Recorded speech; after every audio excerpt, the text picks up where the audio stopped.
Hello, Hidwell farmers. We had to dig a trench.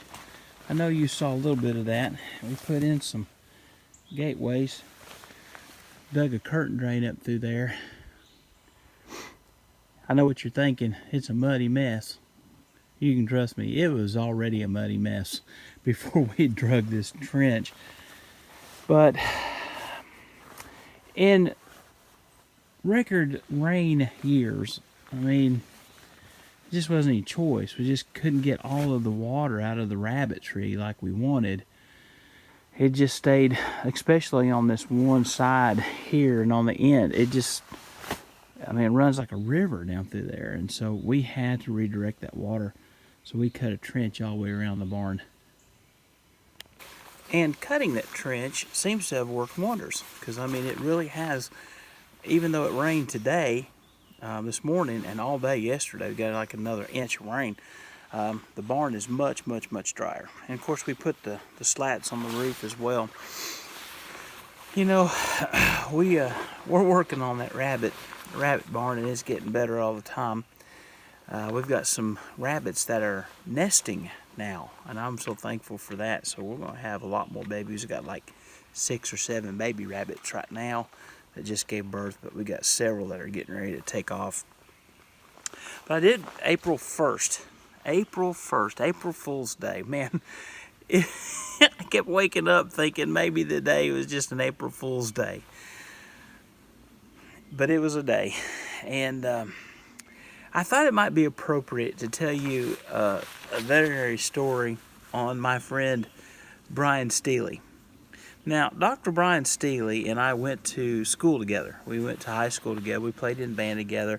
I'm his senior by about 4 years, maybe 5. And he graduated high school 4 years after I did, so I think I'm 4 years his senior.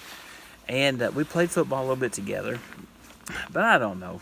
Dr. Steely, he was always a good friend and somebody to just make you laugh. I mean, he's just one of these guys that has that kind of personality. He's just fun to be around. But he likes to scare me. He just liked to scare me.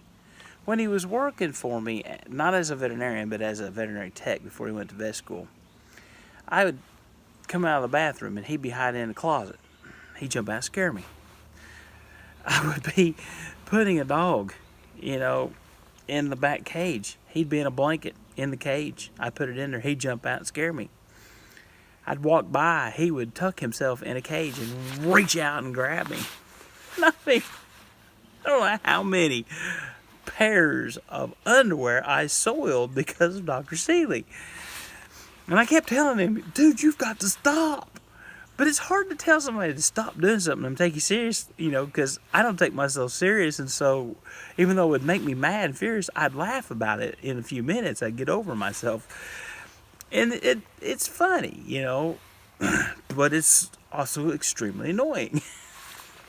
So I kept telling him, dude, you've got to stop. You've got to stop. You got to stop now. And he wouldn't stop. He just kept on doing it. So one day, my wife and I, we were getting ready to leave. We had the kids. They went out and they got in the car. I told Susan, hurry up. And Dr. Steely got delayed. He was there and as a tech, and he was going to lock up and everything like that. So I got all the kids and Susan in the van, and we drove around the building like we were leaving. Didn't have any security cameras at the time. I just pulled on the other side of the building, and I turned the car off. And then Susan looked at me and she said, what are you doing? I said, this is going to be the greatest thing ever. You just gotta watch. Trust me, okay? And of course, she's like, Keaton. I was like, come on, I got to do this. Very important thing. So I took off and I ran all the way down to the front of the building, over into the woods. I ran the fence line. I come back up, and just luckily he hadn't come out of the building again, and I jumped up into the back of his truck and I covered myself up with a tarp and all of the junk that he had laying in the back of his truck. I laid there about 30 seconds. He come out of the building, he locked everything up. He come over, he got in his truck, he started it up, took his time getting a little dip in his mouth, and then he backed up, and after you've been in and out of my driveway a million times, you could do it blind. So I felt him make the first turn, and I made him feel the second turn. About the time I knew he was going down the lane, that he had cleared the building and he was going down the lane, nothing on the right side, nothing on the left, I come up out of that tarp real slow. He had just cracked his back window and his side window. And I jumped up and I slammed my hands on the top of his car. Wham! And then I reached in and I grabbed one side of him with this arm. I reached around and I grabbed him on the other and I roar! And he screamed. He screamed so loud, and he's like, woo, trying to get that truck stopped. He finally got it stopped, and he jumped out of the car, and his eyes was blinking real fast, and he's looking up at me. And he went, I'll never forget, he went, I peed this much in my pants, just... I looked at him, I was laughing so hard, I said, you've got to stop scaring me, dude. He didn't. He kept on, of course, but it did decrease. It wasn't as bad as it was.